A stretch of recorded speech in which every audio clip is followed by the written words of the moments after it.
It's a Gypsy Man. And for those of you who are in the market for a new EDC, a smaller EDC, say the size of the Baby Glock Gen 5 G26, and you want to compare it and you're interested in the M&P Shield, all right? Same size gun, but the difference between the two, I'll show you in just a minute. But I wanted to give you my impressions on these guns. Now, both of these guns belong to a partner of mine. I'm just specking out this gun.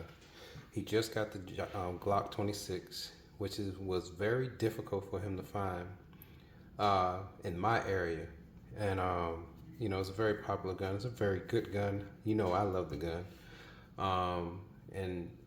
But I'm not going to give you any biased opinion. I'm going to give you actual data from my field, which I feel is I have a very good sense of feel of these firearms, and I'm gonna give you the honest opinion before you go out and spend your money on them. Or you might already know about this because you may have both of them. So I just got finished speccing this gun out to what I like to do when I get brand new Glocks, which is, of course, you have your back strap of your choice and size. I put extended mag release on the gun.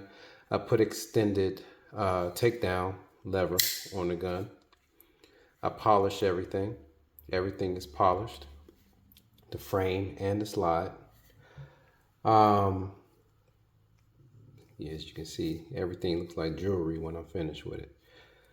Changing out the sights, which is mandatory on the Glock. I prefer green. This is his gun. He trusts what I like, and he's been liking what I've been liking, and he enjoys the green as well. All right, I'm not going to tell you the manufacturer. If you saw it, then you can pretty much determine what manufacturer they are if you're familiar. What did I do? Polish up the bar, of course. Changed out the original curved OEM Glock trigger shoe, and I put on the Glock OEM Glock Performance flat shoe on there, which makes a world of difference in the feel of the gun when you're shooting it. It's way more comfortable, and you have more surface area for you to put your trigger finger on there and take care of business. So that's another thing that I do other than polishing, and we do the extended slide release on the 9mm. I like to do it on the 9mm. I don't have any issues with the slide accidentally locking back, but I will say that on my 40, on the 22, Glock G22, I did have that issue, but it was a Gen 4, and also I will keep that flat on my 40s due to probably the recoil being a little bit more, and 9 not having much recoil at all. And the other thing that I do that's mandatory on a gun this size is I put the +2 base plate on there.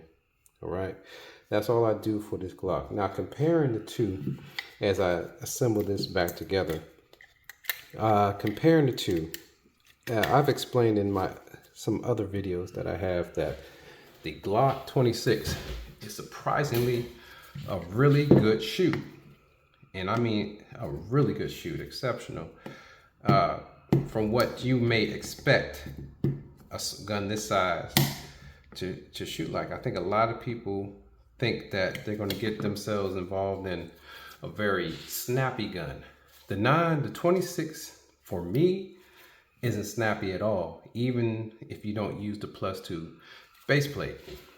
It's still not snappy to me. It's a 9mm, so you're not going to have but so much recoil.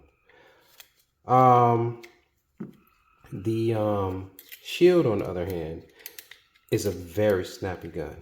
For me, I can still shoot it. Of course, line your sights up, you still get your shots, but it is noticeably more snappier to shoot than the Glock 26. So if you don't like snappy guns, that gun may not be the gun for you, but it all comes down to preference. Some people might like a gun that works them a little bit more than others. So it really comes down to preference. But I'm just letting you know right now, the M&P Shield is snappier than the 26 for sure. Now, reasons for that. Reasons for that would be, in my opinion, has to be due to the fact that and you can see the size comparison. The M&P is slightly longer. You got more grip. It's going to be longer in the grip, and I would say because of the angle on the back of the shield, they're both the same size gun. The difference is when you see it from the back, which you can see that the M&P shield is a slim line. This is a slim version, all right? This is a slim line. Already comes with metal sights. Had to install it on the Glock. The Glock gives you more options when it comes to if you have larger hands because of the back straps that you can add to it, which is the reason why I like the 26 over the 43s. I like a wider gun because I have larger hands, and you can see how my hands fit on this gun. So my pinky will be right there where that base plate is. So I think that the base plate is essential for the 26 to feel comfortable in the hand of a larger hand individual. So everything's working good. Noticeable difference when you put the flat trigger on the 26. That's Gen 5 with the Glock Performance trigger, flat trigger shoe on there. The M&P shield, you know, they both feel good to shoot. You know, nothing's wrong with either trigger. I would say that the take up is a little clunky on the M&P shield in comparison. You can hear it. It's just clunky. Just clunky, but it feels narrow in my hand. I have larger hands, and I don't like that. With my support hand on it, it feels like I need more girth to it. That's how that feels. But just, you know, line up the sights and take your shots, and you're going to hit your shots, and it's going to be snappier. It feels snappier. It feels hot. This 26, it just feels good. It feels like it's right because it's the same size as the other models, other than the 10s and the, you know, the smaller 380s and the 45 and the Gen 540, which most of those are discontinued anyway. But this one's here to stay. I'm pretty sure about that. Very popular gun. I think the 26 is the way to go. Tons of modifications you can make to this gun. You don't have to question the reliability. It carries well. I'm about to run out and throw mine on in a second. Not too much more I would do to this gun.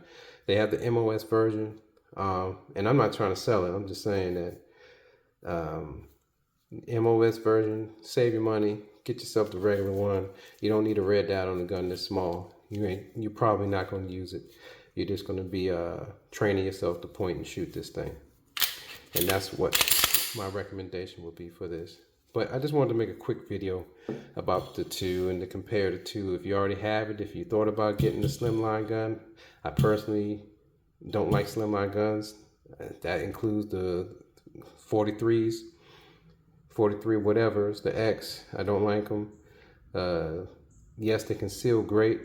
The weight is good, but it doesn't have the ability to change the circumference or the length of the grip from the back strap to the front strap. So that's why the 26 is the one that I would refer to people if you're thinking about getting a 26. I mean, a 26 compared to a 43.